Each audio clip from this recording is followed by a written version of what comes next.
السلام علیکم ورحمۃ اللہ وبرکاتہ۔ بسم اللہ والحمد للہ والصلاة والسلام علی رسول اللہ، اما بعد۔ خواتین و حضرات، درس صحیح بخاری کے ساتھ خلیق الرحمن آپ کی خدمت میں حاضر ہے۔ عید قربان سے پہلے ہماری بات چل رہی تھی صحیح بخاری کی پہلی حدیث انما الاعمال بالنیات پر۔ صحیح بخاری کی پہلی حدیث پہ متن کے حوالے سے تو ہماری بات مکمل ہو چکی ہے، لیکن اس پر جو متعلقہ سوالات ہیں، اس حدیث کے حوالے سے جو سوالات قائم ہو رہے ہیں، وہ کوئی تقریباً 10-12 سوالات ہیں جو میں نے ترتیب دیے تھے الحمدللہ۔ وہ اکثر سوالات اور ان کے جوابات میں آپ کے سامنے رکھ چکا ہوں۔ آج اس سوالات کے حوالے سے، شاید عوامی سوالات کے حوالے سے، کچھ جس میں علمی باتیں بھی ہوتی ہیں جو پبلک کو سمجھ میں آتی ہیں، وہ اس حوالے سے شاید آخری نشست ہوگی۔ اس کے بعد کچھ کیا کہتے ہیں، میں نے تو یہی نیت کی ہوئی ہے کہ اسپیشلی پبلک کو سامنے رکھ کر میں صحیح بخاری کی احادیث پر، مرفوع متصل احادیث پر آپ کے سامنے بات رکھوں گا، اور جہاں کوئی علمی نوعیت کی باتیں ہوئیں، فقہی نوعیت کی باتیں ہوئیں، جہاں اشارہ کرنا ضروری سمجھا تو حدیث کے آخر میں کچھ باتیں ذکر کر دیا کروں، چاہے پبلک کو سمجھ نہ آئے، لیکن سننے والوں میں علماء بھی ہیں، طلباء بھی ہیں، ان کے فائدے کے لیے، خود سب سے پہلے اپنے فائدے کے لیے ان کو ذکر کرنا میں ضروری سمجھتا ہوں۔ تو عید قربان سے پہلے چونکہ قربانی کے مسائل سامنے آئے تو ہم نے درس صحیح بخاری کو روک کے الحمدللہ اپنے دارالافتاء والقضاء سے ہم نے ان سوالات پہ بات کی۔ تو پھر اب ہم صحیح بخاری کے درس کی طرف لوٹے ہیں، تو چند ایک سوالات آپ کے سامنے رکھتا ہوں اور ان کے جوابات بھی آپ کے سامنے رکھتا ہوں۔ اللہ کی ذات مجھے، آپ کو، ہم سب کو دین کا صحیح فہم، دین کا صحیح ادراک، شعور نصیب فرمائے، عمل کا جذبہ بیدار فرمائے، اور پھر اس دین کو بلغوا عنی ولو آیا، آگے تک پہنچانے کی مجھے بھی، آپ کو بھی، تمام سننے والوں کو اور تمام امت محمدیہ کو اللہ اس کی توفیق عطا فرمائے۔ سوالات تقریباً کوئی ہم 9 سوال کر چکے تھے، اور آج کا جو 10واں سوال ہے وہ یہ ہے کہ اللہ کے لیے جو نیت ہوتی ہے وہ بھی شک و شبہ سے بالاتر ہوتی ہے، جو غیر اللہ کے لیے نیت ہوتی ہے وہ بھی شک و شبہ سے بالاتر ہوتی ہے۔ ٹھیک ہے، اب ایک سوال پیدا ہوتا ہے، اگر نیت خلط ملط ہو جائے، نیت مخلوط ہو جائے، نیت میں کھچڑی پک جائے، نیت میں ملاوٹ آ جائے، کچھ اللہ کے لیے کچھ غیر اللہ کے لیے، ٹھیک ہے نا جی، اس میں نیت اللہ کے لیے بھی ہو رہی ہے، لیکن دنیا داری بھی مقصود ہے، کہیں ریاکاری مقصود ہے، کہیں دکھاوا مقصود ہے، کہیں عقیدے کے اندر ملاوٹ آ رہی ہے، کہیں عمل کے اندر ملاوٹ آ رہی ہے۔ تو سوال یہ ہے کہ اگر نیت مخلوط ہو جائے، نیت میں ملاوٹ آ جائے، اس نیت میں اللہ کے لیے اللہ کی خوشنودی بھی پیش نظر ہو، اور اللہ کے علاوہ دیگر لوگوں کی یا دنیا کے حصول کی نیت پیش نظر ہو، یا غیر اللہ کی خوشنودی پیش نظر ہو، تو ایسے میں ایسی نیت کے متعلق شریعت کیا کہتی ہے؟ جواب کو تو مختلف پہلوؤں سے بہت ہم تفصیل میں جایا جا سکتا ہے، لیکن میں مختصر ترین جواب دوں گا تاکہ آپ لوگوں کو سمجھنے میں بھی آسانی ہو، اور مجھے پھر احادیث کے اس سلسلے کو آگے لے جانے میں بھی آسانی ہو۔ مختصر ترین جواب یہ ہے کہ نیت کا تعلق میں پہلے ہی آپ کو بتا چکا ہوں کہ عقیدے سے بھی ہے، عمل سے بھی ہے، بلکہ نیت کا تعلق عقیدے سے پہلے ہے اور عمل سے بعد میں۔ تو ہم نیت کی جو ملاوٹ ہے اس کو عقیدے اور عمل کے تناظر میں دیکھ کر بات کریں گے، تاکہ بات کو سمجھنا بھی آسان ہو، سمجھانا بھی آسان ہو، اس پر عمل کرنا بھی آسان ہو۔ اگر نیت ملاوٹ کی شکار ہو جاتی ہے، ملاوٹ کا شکار ہو جاتی ہے، نیت مخلوط ہو جاتی ہے، ٹھیک ہے، کس حوالے سے؟ عقیدے کے حوالے سے، یعنی عقیدے کے حوالے سے جو نیت ہے وہ ملاوٹ کا شکار ہو جائے، صرف اللہ کی خوشنودی پیش نظر نہ رہے بلکہ غیر اللہ کی خوشنودی بھی پیش نظر رہے، ٹھیک ہے، غیر اللہ کی خوشنودی بھی پیش نظر رہے، تو ایسے میں اس نیت کے متعلق کیا حکم ہوگا؟ عقیدے کے حوالے سے، عمل کے حوالے سے نہیں۔ میں پھر دوبارہ آپ کو بتا دوں کہ نیت میں ملاوٹ آ جائے تو ایسی نیت سے متعلق شریعت کا حکم کیا ہے؟ جواب یہ ہے کہ نیت میں جو ملاوٹ آتی ہے ہم اس کو دو حوالوں سے دیکھیں گے۔ عقیدے کی نسبت نیت میں ملاوٹ آ جائے، اعمال کی نسبت نیت میں ملاوٹ آ جائے، تو ترتیب سے پہلے بات کر دیتے ہیں کہ عقیدے کی نسبت اگر نیت میں ملاوٹ آ جائے تو پھر ایسی نیت کیا ہوتی ہے۔ تو سن لیجئے، عقیدے کی نسبت اگر نیت میں ملاوٹ آ جائے، نیت مخلوط ہو جائے، عقیدے کی نسبت اللہ کی رضا بھی پیش نظر ہو، کسی اور اللہ کے مقابلے میں کسی اور کی خوشنودی اور رضا بھی پیش نظر ہو، عقیدے میں ملاوٹ آ جائے، وہ نیت بھی مردود ہوتی ہے، اللہ منہ پہ مار دیتے ہیں، وہ عمل بھی مردود ہو جاتا ہے۔ صاحب نیت جو ہوتا ہے وہ مشرک ٹھہرتا ہے، کیونکہ اس نے یہاں شرک کیا ہوتا ہے۔ یہ میں عقیدے کے حوالے سے مخصوص انداز سے آپ کے سامنے بات رکھ رہا ہوں تاکہ آپ کو سمجھنے اور مجھے سمجھانے میں بھی اور عمل کرنے میں بھی آسانی ہو۔ اور اس کی مثال ذرا دیکھ لیتے ہیں۔ جیسا کہ ہمارے معاشرے میں کہا جاتا ہے نظر اللہ تے نیاز حسین، نظر اللہ تے نیاز حسین، نظر عربی میں کہتے ہیں، نیاز اردو میں کہتے ہیں، ٹھیک ہے؟ یعنی ایک ہی چیز، بیکاری آتا کہتے ہیں نظر اللہ تے نیاز حسین، وہ ایک ہی چیز ہے، کہتے جی اللہ کے نام نظر ہے اور حضرت حسین رضی اللہ تعالی عنہ کے نام نیاز ہے، ٹھیک ہے؟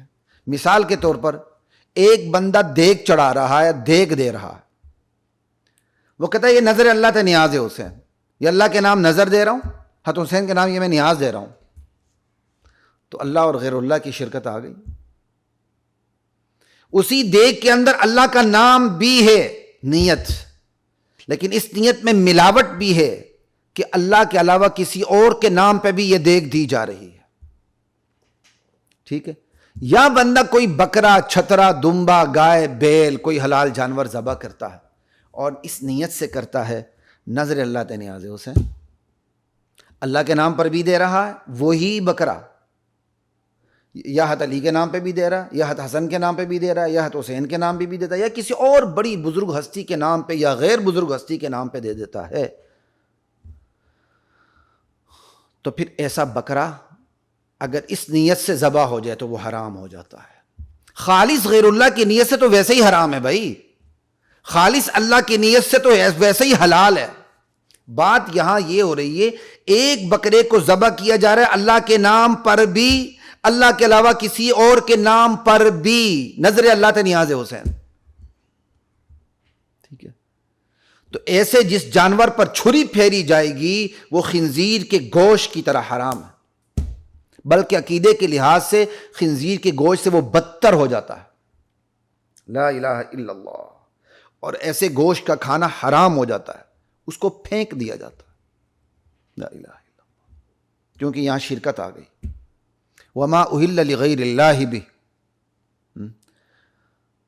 انما حرم علیکم المیتۃ والدم ولحم الخنزیر وما اہل بہ لغیر اللہ، اور ایک جگہ ہے حرمت علیکم المیتۃ والدم ولحم الخنزیر وما اہل لغیر اللہ بہ والمنخنقۃ والموقوذۃ والمتردیہ، اللہ کے علاوہ جس چیز پر کسی اور کا نام لیا جائے، بکرا ہو، چھترا ہو، دمبا ہو، دیگ ہو، وما اہل صرف ذبیحے کے لیے نہیں آتا، ہر وہ چیز جس پر اللہ کے علاوہ کسی اور کا نام پکارا جائے، کسی اور کا نام لیا جائے۔ اب ایک ہی جانور ہے، اللہ کا نام بھی لیا جا رہا ہے، اللہ کے علاوہ کسی اور کا نام بھی لیا جا رہا ہے، اللہ اور غیر اللہ دونوں کے نام پہ وہ صدقہ کیا جا رہا ہے، تو وما اہل بہ لغیر اللہ یا وما اہل لغیر اللہ بہ، اس روشنی میں یہ چیز حرام ہو جاتی ہے، اور نہ صرف حرام ہو جاتی ہے بلکہ ایاک نعبد کی روشنی میں یہ شرک ٹھہرتا ہے، کیونکہ ایاک نعبد میں ہم اللہ سے یہ کہتے ہیں یا اللہ ہم تیری ہی عبادت کرتے ہیں، چاہے وہ مالی عبادت ہو، چاہے وہ بدنی عبادت ہو، چاہے وہ جانی عبادت ہو، چاہے وہ قولی عبادت ہو، چاہے وہ قلبی عبادت ہو، چاہے وہ اعتقادی عبادت ہو، عبادت کی کوئی بھی قسم ہو، ایاک نعبد، یا اللہ ساری عبادتیں تیرے ہی لیے بجا لاتے ہیں، تیرے علاوہ کسی اور کے لیے بجا نہیں لاتے۔ چونکہ یہ دیگ دینا اور کیا کہتے ہیں یہ جانور ذبح کرنا، ٹھیک، اللہ کے لیے عبادت ہے، اللہ کے نام پر، اب یہی عبادت جب غیر اللہ کے نام پہ چلی جائے گی تو یہ شرک ہو جائے گا، اور یہ کھانا حرام ٹھہرے گا۔ لا الہ الا اللہ۔ خلاصہ یہ کہ عقیدے میں نیت مخلوط ہو جائے، ملاوٹ کا شکار ہو جائے تو بندہ دائرہ اسلام سے نکل جاتا ہے، شرک کر بیٹھتا ہے اور مشرک ہو جاتا ہے۔ حتیٰ کہ کسی حلال جانور پر نظر اللہ نیاز حسین کی نیت سے وہ چھری پھیرتا ہے تو وہ حلال جانور بھی حرام ہو جاتا ہے۔ اسے آپ کتے کی طرح، خنزیر کی طرح کھا نہیں سکتے۔ البتہ جس طرح کتے کی کھال کو دباغت سے پاک کر کے آپ ذاتی استعمال میں لا سکتے ہیں، تو غیر اللہ کے نام پہ ذبح کیا ہوا جو جانور ہے وہ کھا تو نہیں سکتے، اس کی کھال کو آپ دباغت دے کے اچھی طرح پاک کر کے آپ اپنے استعمال میں لا سکتے ہیں۔ اس سے زیادہ اس کی کوئی گنجائش نہیں ہوتی۔ اور بھی کوئی چیزیں جو استعمال میں آ سکتی ہیں پاک کرنے کے بعد تو وہ استعمال میں آ سکتی ہیں۔ یہ فقہی جزیات بیان کرنے کا موقع نہیں، یہاں میں اتنی ہی بات کر رہا ہوں۔ عقیدے میں اگر ملاوٹ آ جائے، عقیدے کے حوالے سے نیت میں ملاوٹ آ جائے، نیت مخلوط ہو جائے تو پھر اس کا حکم کیا بنتا ہے؟ تو عقیدے کے حوالے سے اگر نیت میں ملاوٹ آ جائے، نیت مخلوط ہو جائے، ایک کام آپ اللہ ہی کے لیے کر رہے ہیں، وہی کام آپ غیر اللہ کے نام پر بھی کر رہے ہیں، تو یہ شرک ہو جاتا ہے، صاحب نیت مشرک ہو جاتا ہے اور یہ کام حرام ٹھہرتا ہے اور یہ کام شرک ٹھہرتا ہے اور بندہ دائرہ اسلام سے نکل جاتا ہے۔ اب اگر عقیدہ درست ہے، اب دوسری طرف آتے ہیں، عمل کے حوالے سے نیت میں اگر ملاوٹ آ جائے تو پھر اس کا کیا حکم؟ اس میں تھوڑی سی گنجائش نکلتی ہے صرف عقیدے کے حوالے سے۔ اگر عقیدے کے حوالے سے نیت درست ہے مگر عمل میں ملاوٹ آ جاتی ہے، مثال کے طور پر ایک شخص ہے، وہ نماز پڑھتا وہ اللہ کے لیے، اللہ اکبر،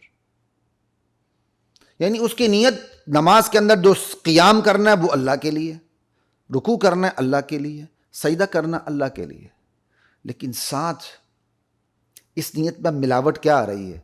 وہ ہے تو اللہ کے لیے کھڑا لیکن دکھاوا چاہ رہا ہے، لوگ سمجھے نماز پڑھ رہا ہے، بڑا نمازی پرہیزگار، فویل للمصلین الذین هم عن صلاتهم ساہون الذین هم یراؤون۔ ہلاکت ہے ایسے مصلیوں کے، ایسے مصلین کے لیے، نمازیوں کے لیے جو اپنی نماز سے غافل ہوتے ہیں، نماز میں ریاکاری کرتے ہیں۔ ویسے تو نماز نہیں پڑھتے، مجمع لگ جائے مولوی صاحب، وہ کوئی کہے گا مولوی صاحب نماز نہیں پڑھتا، پھر مولوی صاحب بڑے خشوع خضوع سے نماز پڑھتا ہے، سنتیں بھی ادا کرتا ہے، سجدے بھی لمبا کرتا ہے، اپنے وقت میں فرض بھی نہیں پڑھتا۔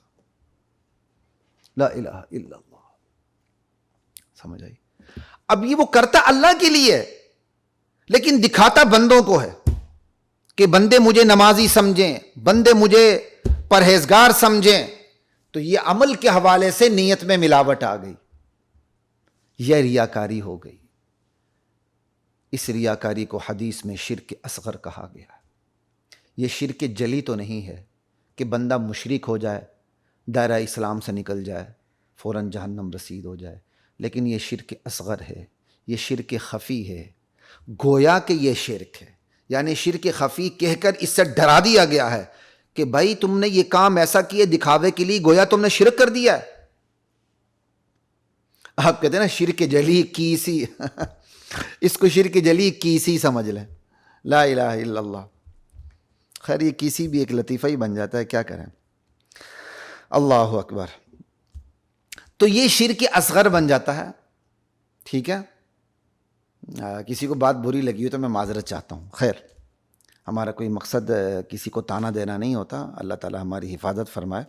تو خیر عقیدے کے لیے، عمل کے لحاظ سے اگر نیت میں ملاوٹ آ جائے، جیسے نماز ہے، ریاکاری کے لیے اس نے نماز پڑھی، کھے وہ کھڑا اللہ کے لیے، قیام رکوع سجود اللہ کے لیے، لیکن وہ دکھانا چاہتا ہے بندوں کو، بندے مجھے نمازی سمجھے، پرہیزگار سمجھے، متقی سمجھے،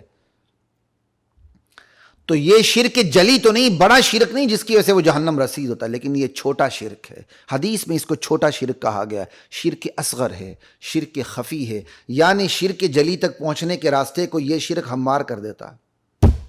شرک بڑے شرک تک پہنچنے کے راستے کو یہ چھوٹا شرک ہموار کر دیتا ہے، اس سے بچنا چاہیے۔ اور جس عمل میں ریاکاری آ جائے وہ برباد اور تباہ و برباد ہو جاتا ہے۔ اب ایک بندے نے ریاکاری کی نیت سے نماز پڑھی اللہ کے لیے، فقہی حکم یہی ہوگا کہ اس کی فرضیت ادا ہو گئی، لیکن ساتھ یہ کہا جائے گا ثواب نہیں ملا، نماز کے اثرات اس پر مرتب نہیں ہوئے۔ جو ان الصلاۃ تنہی عن الفحشاء والمنکر، نماز جو اپنے اثرات مرتب کرتی ہے نمازی کے اوپر، اپنے نماز پڑھنے والے کے اوپر، اپنے پڑھنے والے کے اوپر وہ اثرات مرتب نہیں ہوتے، وہ ثواب نہیں ملتا. ہاں فقہی اعتبار سے کہہ دیا جائے گا کہ یہاں فرضیت ادا ہو گئی. تو یہ میں نے آپ کو یہاں دو چیزیں الگ الگ کر دیں. عقیدے کے حوالے سے نیت میں ملاوٹ ہو جائے تو اللہ کی بارگاہ میں ناقابل برداشت ہوتا ہے اور بندہ مشرک ہو جاتا ہے.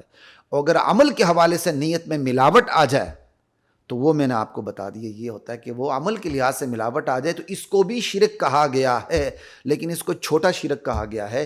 یہ وہ شرک نہیں جس کی وجہ سے بندہ مشرک ہو کے ہمیشہ کے لیے راندہ درگاہ ہو جاتا ہے، بلکہ یہ چھوٹا شرک بڑے شرک کے لیے راستے کو ہموار کر دیتا ہے، اور اس سے بچنا چاہیے. اللہ تعالیٰ میری اور آپ کی حفاظت فرمائے.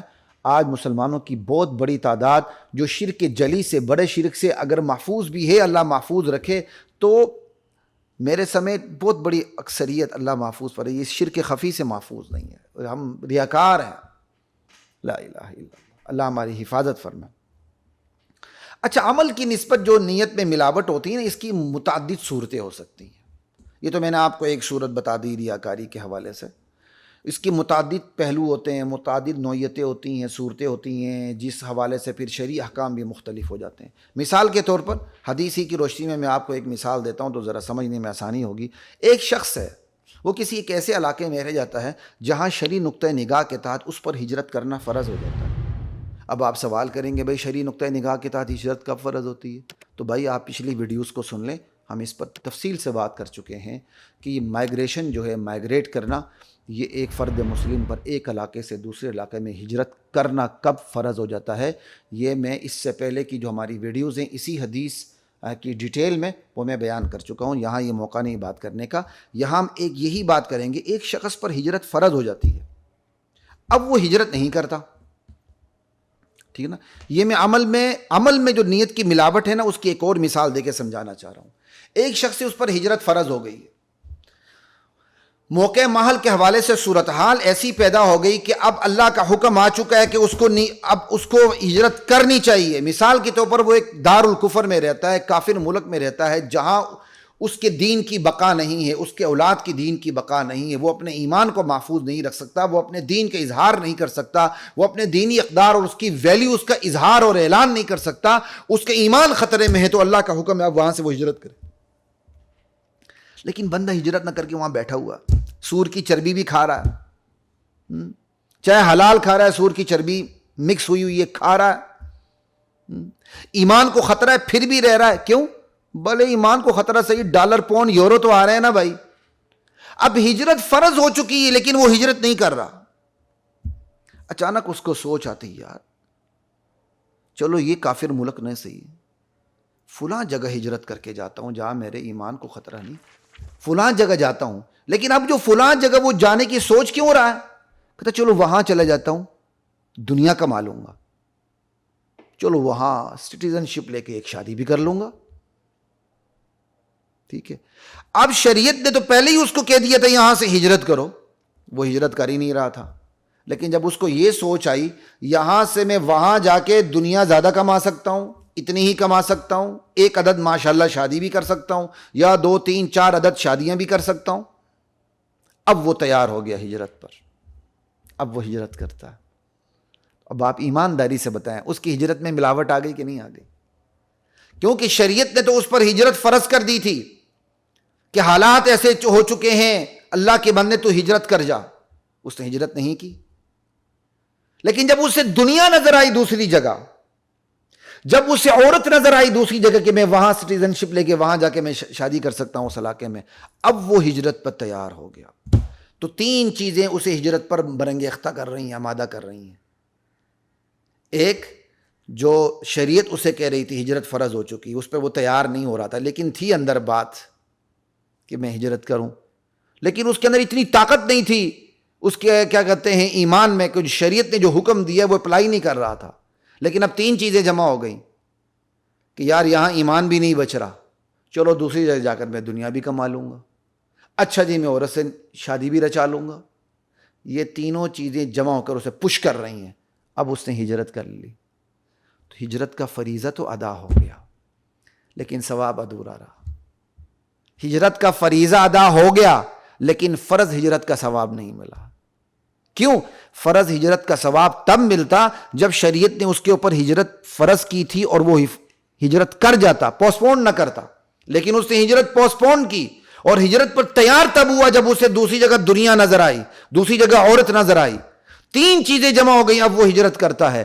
تو ہجرت کا فریضہ تو ادا ہو گیا، حکم ساقط ہو گیا، اب دوبارہ اسے ہجرت بھی نہیں کرنی کہ شریعت اسے یہ نہیں کہتی کہ تم نے اپنی نیت میں ملاوٹ کی تو فوراً واپس جا، خالص نیت کر کے دوبارہ ہجرت کر، نہیں، شریعت کہتی ٹھیک ہے تو نیت میں ملاوٹ کر کے تو ہجرت کر چکا ہے، تیری یہ ملاوٹ والی ہجرت بھی ہمیں قبول ہے، آ جا، لیکن تجھے پورا ثواب نہیں ملے گا، ملاوٹ والی ہجرت کا ہی ثواب ملے گا، ادھورا ثواب ملے گا۔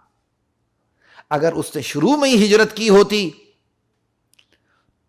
صرف اللہ کے حکم کو دے کر مجھ پر ہجرت فرض ہو چکی ہے، اب دوسری جگہ جاتا، ضمنی طور پر چونگے میں سپلی میں اسے دنیا بھی مل جاتی، عورت بھی مل جاتی، لیکن ثواب میں اس کی ہجرت میں کمی نہ آتی۔ لا الہ، اس ایک میں نے مثال کو آپ کو سمجھائی، آپ میرے سمیت ہر بندہ اپنے اوپر اپلائی کر لے کہ اس کی اصل نیت کیا ہے۔ یہی دین کا علم ہے۔ دین کا علم میں نے حاصل کیوں کیا؟ خدا نخواستہ میں نے دنیا کمانے کے لیے کیا تو پھر تو میری آخرت برباد ہو گئی۔ اللہ میری حفاظت فرمائے، اللہ آپ سب کی بھی حفاظت فرمائے۔ لیکن اگر میں نے یہ دین کے لیے حاصل کی ہے اور اللہ ضمنی طور پر مجھے دنیا بھی دے رہا ہے تو یہ میرے لیے من و سلوہ ہے، الحمدللہ، یہ میرے لیے من و سلوہ، اللہ مجھے راحت سے بٹھا کے دے رہا ہے، یہ میرے لیے من و سلوہ ہے۔ اور اللہ من و سلوہ ہی نصیب کرے تمام علماء کو، انبیاء کے ورثاء کو، نیتیں صحیح ہوں اور اللہ دنیا جوتوں میں ڈال کے دے، ہمیں من و سلوہ بنا کے دے ہمیں اللہ تعالیٰ۔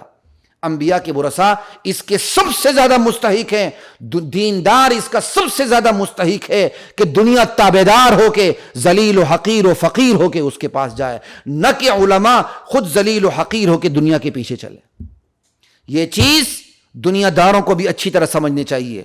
یہ دنیا دار علماء کو اس قدر مجبور نہ کریں کہ دیندار یہ کوئی عالم اپنے دفاع پہ مجبور ہو کے میدان میں اتر آئے، ارے یہ میرے حقوق تم دنیا کے حوالے سے ادا کرو۔ علماء کو اتنا مجبور نہ کرے، ورنہ اگر آپ کی گرفت اللہ کرے گا، ہم تو نہیں کر سکتے، اللہ گرفت کرے گا۔ علماء کو اس قدر مجبور نہ کریں، علماء اپنے ذاتی دفاع کے لیے میدان میں اتریں۔ لیکن ذاتی دفاع کے نہیں، مجھ جیسا بولڈ بندہ تو اتر ہی آتا ہے، اور میں اترنے میں کوئی قباحت بھی محسوس نہیں کرتا، کیونکہ اللہ کا شکر ہے دنیا میں بہت اچھی طرح جانتا ہوں۔ ہمارے علماء کی اکثر تعداد ہوتی ہے، بیچارے چونکہ وہ دنیا نہیں پڑے ہوتے ہیں تو ان کے اندر یہ شرماہٹ، ہچکچاہٹ زیادہ ہوتی ہے۔ وہ بیچارے اپنے حقوق سارے دفن ہونے دیتے ہیں، سارے اپنے حقوق دفن ہونے دیتے ہیں۔ اس کا رزلٹ کیا پڑتا ہے؟ ان کی اولاد پہ پڑتا ہے۔ اولاد جب دیکھتی ہے نا، میرا باپ تو رول گیا، میرے باپ کو جنت تو مل گئی، دنیا میں رول گیا میرا باپ، وہ اولاد نیک ہوتے ہوئے بھی عالم بننے کو تیار نہیں ہوتی۔ انشاءاللہ معاش نبوت کی روشنی میں علماء کے حوالے سے اس پر ضرور بات کروں گا۔ 5-6 مہینوں سے میرا ارادہ ہے، اس طرح مجھے شیطان آنے ہی نہیں دے رہا، لیکن اس پر انشاءاللہ میں ضرور بات کروں گا کہ علماء کے حوالے سے دیندار جو زیادتی کرتا ہے نا، خدا کی قسم دنیا دار کی بات ہی نہیں کر رہا، دنیا دار جائے، دنیا دار تو دین چاہتا ہی نہیں ہے۔ یہاں کا دیندار علماء کے ساتھ زیادتی کرتا ہے، یہاں کا دیندار طبقہ علماء کے ساتھ زیادتی کرتا ہے۔ خود ٹانگ پہ ٹانگ رکھ کر گھنٹوں کے اندر وہ لاکھوں کروڑوں کمائے گا، اس پر اسے اعتراض نہیں ہوتا، لیکن ایک عالم دین کو تنخواہ دیتے ہوئے، اس کا حق ادا کرتے ہوئے اس کی جان جا رہی ہوتی ہے، وکیل کو فیس دیتے ہوئے، ڈاکٹر کو ہزاروں لاکھوں کی فیس دیتے ہوئے اس کی جان نہیں جاتی، مجبور ہو کے دے رہا ہوتا ہے۔ جب علماء کی باری آتی ہے تو اس کو اتنی سی نسوار جتنی تنخواہ بھی اس کو اتنی بڑی نظر آ رہی ہوتی ہے۔ یہ خدا کی قسم ظلم ہے، یہ ظلم علماء کے ساتھ نہیں، اپنی ذات کے ساتھ۔ لا الہ الا اللہ۔ اس لیے میں اپنی برادری علماء سے کہتا ہوں، بات میری کہاں سے کہاں چلی گئی، نیت اپنی ٹھیک رکھیں لیکن اپنے حقوق میں پیچھے بھی نہ ہٹیں، اعتدال رکھیں، اس قدر تھلے اور نیچے نہ لگیں۔ آپ تو بن جائیں ولی اللہ، لیکن آپ کی حالت زار کو دیکھ کے آپ کی اولاد دین سے باغی ہو جائے، خدا کی قسم یہ نقصان کا سودا ہے۔ آپ عزیمت پر عمل نہ کریں، آج رخصت پر عمل کریں۔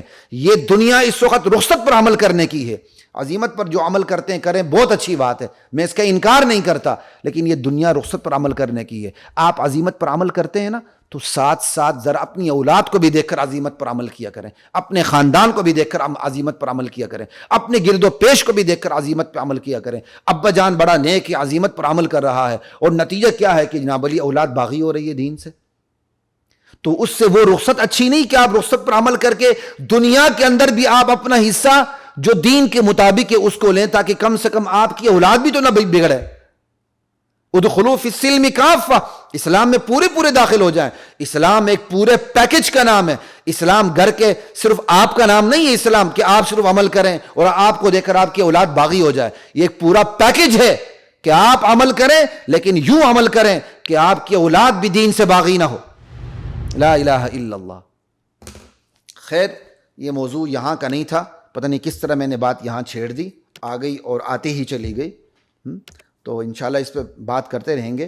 تو یہ ملاوٹ والی میں بات کر رہا تھا کہ ایک شخص پر ہجرت فرض ہو جاتی ہے، وہ ہجرت نہیں کرتا، اگر وہ ہجرت کرے جب اس پر ہجرت فرض ہو گئی تو پورا ثواب ملے۔ جہاں ہجرت کر کے چلا گیا اب اسے دنیا بھی مل رہی ہے، اب اسے عورت سے شادی کی نعمت بھی حاصل ہو رہی ہے، سو بسم اللہ، لیکن اس کی ہجرت کے ثواب میں کوئی کمی نہیں آئے گی۔ لیکن ایک بندے پر ہجرت فرض ہو چکی ہے، وہ ہجرت نہیں کرتا، اسے پوسٹ پون کر رہا ہے، وہ تاخیر کا شکار ہو رہا ہے کہ وہ ہجرت نہیں کر رہا، اچانک اسے خیال آتا ہے یار میں دوسری جگہ ہجرت کر جاؤں تو اتنی ہی دنیا کما لوں گا، عورت سے شادی بھی کر لوں گا۔ اب ہجرت پر آمادہ ہو جاتا ہے، ہجرت کر جاتا ہے، تو ہجرت کا فریضہ ادا ہو جائے گا۔